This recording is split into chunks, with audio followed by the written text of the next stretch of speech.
ইরানের কাছে কি পরমাণু অস্ত্র আছে, নাকি যে কোনো মুহূর্তেই পরমাণু অস্ত্র বানিয়ে ফেলবে দেশটি? বিশ্বজুড়ে চলমান এমন গুঞ্জনের মাঝেই এবার পরমাণু অস্ত্র নিয়ে বিস্ফোরক মন্তব্য আসলো ইরান থেকে। তবে কি ইরানের পরমাণু অস্ত্র ইস্যুতে বিশ্বজুড়ে চলমান সকল গুঞ্জনের অবসান হতে চলল এবার? ইরানের টানা হামলা চালিয়ে যাচ্ছে মার্কিন যুক্তরাষ্ট্র। মার্কিন হামলার জবাবে পাল্টা হামলা চালিয়ে যাচ্ছে ইরানও। তবে এই পাল্টাপাল্টি হামলার মাঝেই পরমাণু ইস্যুতে এবার বিস্ফোরক মন্তব্য করলেন ইরানের একজন আইন প্রণেতা।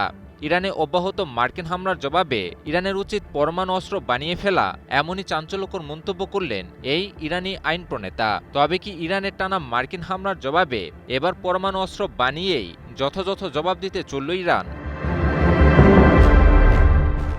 ইরানে দিনের পর দিন টানা হামলা চালাচ্ছে মার্কিন বাহিনী। টানা হামলা চালিয়ে ইরানের সামরিক সক্ষমতা ধ্বংস করার পাশাপাশি নানা বেসামরিক অবকাঠামোতেও হামলা চালিয়ে দেশটির মনোবলকে ভেঙে দেওয়ার পায়তারা করছে মার্কিন যুক্তরাষ্ট্র। সর্বশেষ হামলাতেও ইরানের গুরুত্বপূর্ণ সামরিক অবকাঠামোতে হামলার কথা জানায় মার্কিন বাহিনী। কাতার ভিত্তিক সংবাদ মাধ্যম আল জাজিরা এক প্রতিবেদনে তুলে ধরে এই খবর।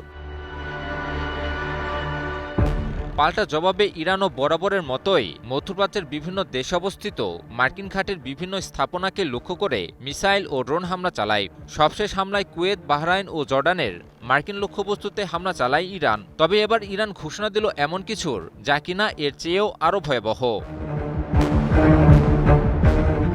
সম্প্রতি ইরানের আইন প্রণেতা ইব্রাহিম রেজাই সামাজিক যোগাযোগ মাধ্যমে করা এক পোস্টে পরমাণু অস্ত্র নিয়ে বিস্ফোরক মন্তব্য করেছেন। রেজাই বলেছেন, ইরানের পারমাণবিক স্থাপনাগুলোর উপর সম্ভাব্য মার্কিন হামলা দেশটির পারমাণবিক মতবাদ পরিবর্তনের জন্য জোরালো কারণ যোগাবে। যুক্তরাজ্য ভিত্তিক সংবাদ মাধ্যম ইরান ইন্টারন্যাশনাল এক প্রতিবেদনে তুলে ধরে এ তথ্য।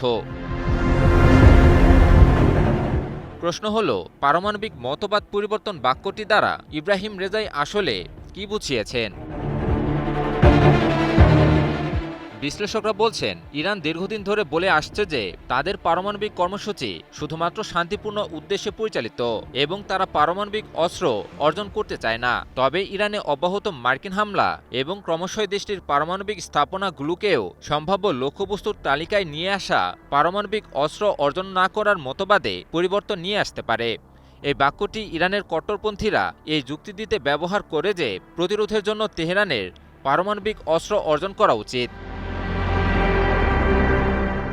ফলে বোঝাই যাচ্ছে যে মার্কিন আগ্রাসন ঠেকাতে এবার পরমাণু অস্ত্র অর্জনের কথা চিন্তা করছে ইরান। ইরানের কাছে 400 কেজি 60% সমৃদ্ধ ইউরেনিয়াম রয়েছে, যা দিয়ে অনায়াসে 11 থেকে 12টি পরমাণু অস্ত্র বানিয়ে ফেলতে পারবে। আর এতেই ভয় পশ্চিমাদের। ইরানের সমৃদ্ধ ইউরেনিয়াম বাজেয়াপ্ত করার এহেন কোনো হীন চেষ্টা নেই যা করতে বাকি রেখেছে যুক্তরাষ্ট্র। তবে ইরান তা ঠেকিয়ে দিতে সক্ষম হয়েছে।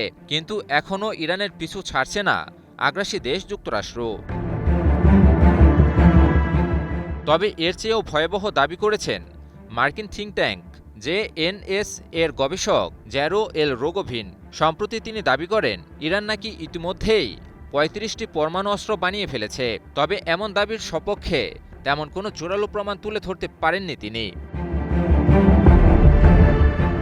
তবে ইরানের কাছে পরমাণু অস্ত্র থাকা কিংবা না থাকার চাইতেও পরমাণু অস্ত্র থাকার প্রেক্ষাপট তৈরি হওয়াকেই বিশেষ জোর দিয়েছেন বিভিন্ন সমরবিদেরা। তাদের দাবি, বেশ কিছুদিন ধরে ইরানের বিরুদ্ধে যে আগ্রাসন চালাচ্ছে মার্কিন যুক্তরাষ্ট্র, তা দেশটির পরমাণু অস্ত্র নিয়ে নয়, তা মূলত হুরমুজ প্রণালীকে কেন্দ্র করে। আর এই মার্কিন আগ্রাসন ঠেকাতে পরমাণু অস্ত্রধর রাষ্ট্রে পরিণত হওয়াকে অধিক যুক্তিযুক্ত মনে করছে ইরান। ফলে যে কোনো মুহূর্তে পরমাণু অস্ত্র তৈরির ঘোষণা দেয়া কিংবা পরীক্ষা করে ফেলা এখন কেবলই সময়ের ব্যাপার মাত্র বলে মনে করছেন বিশ্লেষকেরা। ইমন আলী, নিউজ 24।